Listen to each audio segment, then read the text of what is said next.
Salut à tous, dans cette vidéo, on va voir plein de petits tips et astuces pour rester organisé dans Fusion et pour travailler aussi plus vite. Fusion, quand on est débutant, c'est vraiment quelque chose qui est déjà assez compliqué, donc si on peut essayer de se faciliter la vie en s'organisant bien pour avoir des méthodes de travail un peu plus simples et mieux comprendre la logique, ça aide vraiment. Donc dans cette vidéo, on va justement voir ça. Il n'y a pas un milliard de tips, mais vous allez voir que c'est des tips qui sont vraiment très précieux et donc c'est parti. Alors déjà, ce qu'on va venir faire, c'est qu'on va venir se rendre dans Fusion et ensuite, on va venir dans boîte à outils, prendre une composition Fusion. Maintenant, une fois qu'on est dans Fusion, selon moi, la chose la plus importante pour rester organisé, déjà, ça va être d'avoir, vous voyez, comme moi, mes nœuds qui sont sur la grille. Parce que quand on va venir faire de grosses compositions et qu'on va avoir des nœuds un petit peu partout, ça va être compliqué de rester organisé s'ils sont pas sur la grille. L'avantage, quand vous avez des nœuds qui sont sur la grille, c'est que, tac, imaginons là qu'on fasse voilà, pas mal de nœuds. Je vais pouvoir rester organisé avec mes nœuds. Pourquoi? Parce que du coup, ils sont bien sur cette grille. Vous voyez, là, à chaque fois, je peux venir les ranger et très rapidement, on va plus s'y retrouver. Vous voyez, quand je fais quelque chose comme ça, on est bien. Maintenant, si je fais comme la plupart d'entre vous vont voir, c'est-à-dire sans la grille, et que j'essaye de venir ranger, vous voyez que ça va être compliqué là. Parce que même si j'essaye d'aligner, bah, ça sera jamais parfaitement aligné. Et voilà, on va avoir du souci par rapport à ça. Donc comment on fait pour régler ce problème? C'est plutôt simple. En fait, il suffit juste de faire clic droit ici. Maintenant, d'aller dans ranger outils et là, cliquez sur grille. Une fois que vous cliquez sur grille, là, vous allez voir qu'ils vont bien être connectés sur la grille. Et donc, ce problème-là est résolu. Donc, selon moi, ça, c'est la première chose à faire pour rester organisé dans Fusion. Même si vous faites pas des énormes compositions ou des énormes choses, juste avoir ça sur la grille, ça va vous aider pour mieux comprendre la logique et mieux voir où sont vos nœuds, vos blocs de nœuds, etc., etc. Maintenant, une autre chose pour bien rester organisé dans Fusion, ça va être quelle partie ouvrir dans Fusion, parce que vous voyez ici, il y a inspecteur, métadonnées, image clé, spline, bibliothèque de médias, nœuds. Qu'est-ce qu'il faut ouvrir et qu'est-ce qu'il faut pas ouvrir, selon moi, pour avoir une belle interface? Alors, selon moi, déjà, bibliothèque de médias, ça va être indispensable. Pourquoi? Bah, parce que si on a envie d'importer nos médias, on va pouvoir le faire ici. Effet, justement, c'est pas indispensable. Pourquoi? Parce que effet, soit on vient dans notre barre d'outils qui est ici, soit sinon on peut faire donc contrôle espace et on va pouvoir trouver nos nœuds. Donc moi, effet, je le ferme et je laisse plutôt bibliothèque de médias. Maintenant, je viens pas cliquer sur le truc ici en haut à gauche. Pourquoi? Parce que j'aime bien avoir de l'espace sur mes nœuds. Ensuite, plan, ça sert à rien parce qu'on vient pas changer de plan en fait pendant notre composition. Les nœuds, c'est indispensable parce que sinon, bah, on peut pas travailler. Le spline, moi, j'aime bien l'ouvrir uniquement quand je dois travailler avec. Si je vais pas travailler avec, en fait, je l'ouvre pas. Image clé, j'ouvre jamais. Métadonnées, j'ouvre jamais. Et l'inspecteur, je le laisse toujours ouvert. Comme ça, c'est plutôt simple. Si jamais j'ai envie, par exemple, d'aller dans mon texte et de modifier des paramètres, bah, c'est déjà ouvert. Pareil, je viens pas cliquer sur cette icône juste là, sinon ça vient couper mes nœuds et j'ai pas beaucoup d'espace. Maintenant, une autre chose à savoir dans Fusion, c'est que ça, en fait, c'est l'interface de base. Mais il existe des interfaces différentes, c'est-à-dire que, par exemple, mon viewer se trouvera à gauche, mes nœuds se trouveront de haut en bas. Comment on fait ce genre de choses? Bah, en fait, on doit venir dans espace de travail et ensuite, on va avoir espace de travail pré-réglé, pré-réglage Fusion. Et là, vous voyez qu'on en a des différents. Donc, on a défaut, on a left flow vertical. Vous voyez que ça a donné quelque chose comme ça. Là, vous pouvez venir un peu tous les tester et voir celui qui vous convient. Moi, j'aime bien celui de base. Certaines personnes travaillent comme ça. Moi, je trouve que celui de base reste quand même le plus simple et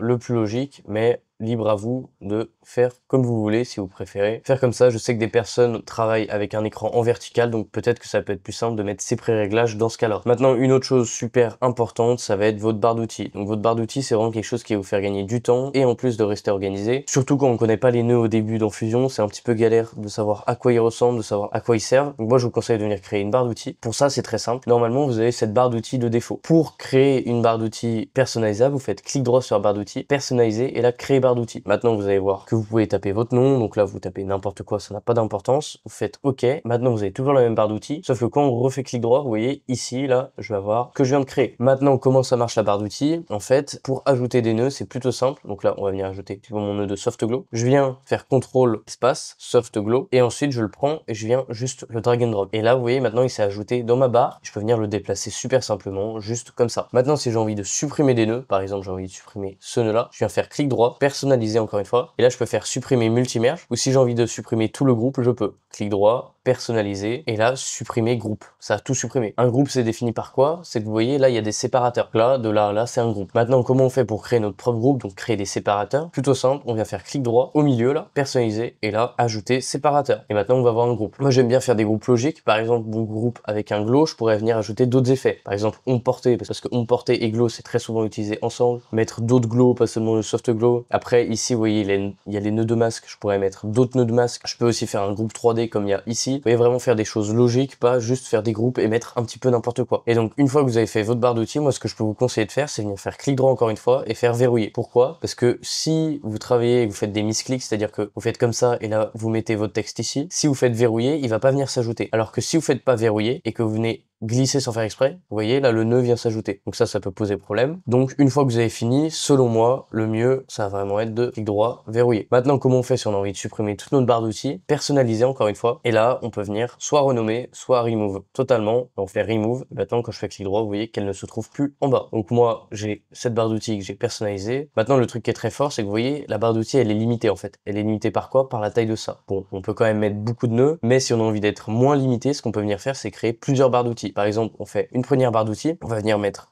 des nœuds par exemple effets, des nœuds par exemple de masque. Une seconde barre d'outils, on va mettre des nœuds par exemple de particules, des nœuds 3D, et une dernière barre d'outils, on peut venir mettre, je sais pas, des nœuds multimerge, merge, voilà, pour avoir vraiment tous les nœuds. Ça va vous faire gagner du temps. L'organisation aussi, ça va vous éviter à chaque fois de faire contrôle espace. Vous voyez que entre venir prendre le nœud là et faire contrôle espace et taper le nœud, on gagne un petit peu de temps. Maintenant, une autre chose que je peux vous conseiller pour gagner un petit peu de temps dans Fusion, c'est de venir créer des versions de vos nœuds et enregistrer ces versions. Alors, qu'est-ce que ça veut dire ça? Imaginons que je vais en prendre par exemple un nœud texte. Donc, je vais en prendre le nœud texte ici, je vais en taper n'importe quoi, ça n'a pas d'importance, et je vais en faire quelque chose que j'aime bien, donc prendre la police que j'aime bien, avec par exemple une ombre, avec par exemple un dégradé. Imaginons que ça c'est un asset que j'utilise souvent, que je vais utiliser dans la plupart de mes vidéos. Ce que je peux venir faire avec ça, c'est en fait enregistrer cette version. Qu'est-ce que ça veut dire encore une fois? Quand on vient cliquer, vous voyez en haut ici, ça va venir ouvrir plusieurs versions. Donc là, quand je clique sur version 2, 3, 4, il n'y a rien qui se passe, ça garde la même chose. Mais si je viens dans version 2 et que je change par exemple la police et que je remets en blanc, maintenant quand je viens dans version 1, j'ai ce que j'ai fait avant, dans version 2, j'ai ce que j'ai fait après. Le problème quand on fait ça, c'est que si je reviens prendre un nœud texte, vous voyez, bah en fait, je le mets dans le viewer, il n'y a pas ces versions encore, c'est pas enregistré. Donc si j'ai envie d'enregistrer les versions que je fais, que je peux venir faire, c'est clic droit sur le texte, paramètres, et ici, enregistrer par défaut. Maintenant, quand je viens prendre un texte, vous voyez que maintenant, je retrouve bien les mêmes choses, donc ma version 1, ma version 2,